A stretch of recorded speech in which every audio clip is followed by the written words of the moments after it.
Mother-offspring interaction in the domestic rabbit, via feces? Coprophagy is defined as the voluntary ingestion of feces, and this is divided into autocoprophagy, which refers to the ingestion of feces from the same individual, and allocoprophagy, which refers to the ingestion of feces by conspecific. Allocoprophagy is practiced by different animal species, mainly juveniles and young mammals. For example, wild species such as the elephant and the koala, and domestic species and/or used in the laboratory, such as the rat. The domestic rabbit, another species used in the laboratory, excretes two types of feces: subfeces or psychotrophs, which are ingested by autocoprophagy, an activity better known as psychotrophy. These are rich in nutrients. In hard feces, these are deposited by the mother in the nest after suckling, and are ingested by allocoprophagy by the young. And in the same way, they present nutrients. The only nutrient that they present in a higher percentage is fiber. Fiber is of great importance in the diet of rabbits, since avoiding its consumption increases health problems due to digestive disorders. The lack of fiber in the diet of livestock kids could be the cause of mortality after weaning due to diarrhea. This fiber can be acquired through consumption in the diet, in hay, and in maternal feces. Based on these antecedents, we ask ourselves the following research question: for what perinatal period do mothers deposit feces inside the nest, and for what period do they start biting by the young? If this occurs, we expect to observe the beginning in the deposition of maternal feces in the nest days before birth, from the construction of the nest and the end, approximately on the postnatal day then, as well as the beginning of the presence of bites by part of the offspring. 6 litters of domestic rabbit females were used, 3 multiparous and 3 primiparous. This to observe if the females in the first reproductive episode deposit feces in the nest. On postnatal day 1, the litters were adjusted to 6 offspring per litter, to increase the survival of the young, since sometimes the number of young exceeds the number of nipples. The females had commercial food and water ad libitum. This species present limited maternal care, which allows to the manipulation of the young without altering the mother-offspring interaction.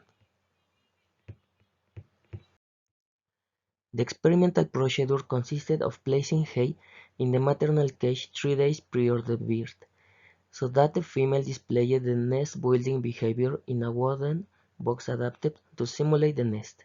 After the birth, the body mass was measured and an individual identification number was assigned to the abdomen with a non-toxic indelible marker. The mother was allowed free access to the nest for 24 hours. On postnatal day 1, the litter was adjusted to 6 young per litter, and from that moment on a removable metal sheet was placed in the same cage to separate the mother from the offspring and to be able to manipulate the nest with ease. The pups were weaned every 24 hours before suckling. Then the mother was given access to breastfeed her pups at the end. The pups were weaned again to corroborate milk consumption. The metal plate was placed again and removed the nest to perform the feces count. The feces count was carried out from days prior to delivery and until postnatal day 30. The day of weaning, in addition, the feces that had bites were counted, as well as the registration of the missing feces. Our results are summarized in this graph. The median of the content and registered feces of the 6 females for each day is shown. In gray bars, we observe the new feces deposited per day. The green bars show the number of feces that presented bites, and the red bars show the total feces accumulated from one day more than the previous day. In the blue box, it is highlighted that in those days the feces deposited in the nest stopped, and the appearance of bites began. In the image above, we observe maternal feces intact, and in the image below, feces that present bites. Our results are like previous studies, where they mention that the feces deposition in the nest occurs days before the birth and ends between the postnatal day 10 and 14, the same days in the appearance of bites. The females only defecated in the nest, they never urinated. This is a mechanism that possibly helps the pups to choose their diet in the days after weaning.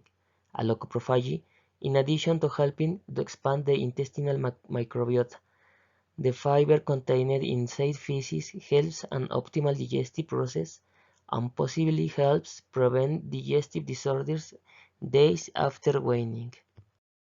We conclude that the behavior of deposition of feces in the nest can be considered as an innate behavior, since both multiparous females and primiparous females deposit their feces in the nest. In addition, the onset of allocoprophagy and the consumption of hay by the young begins with the opening of the eyelids, and with the end of the deposition of feces in the nest by the mother.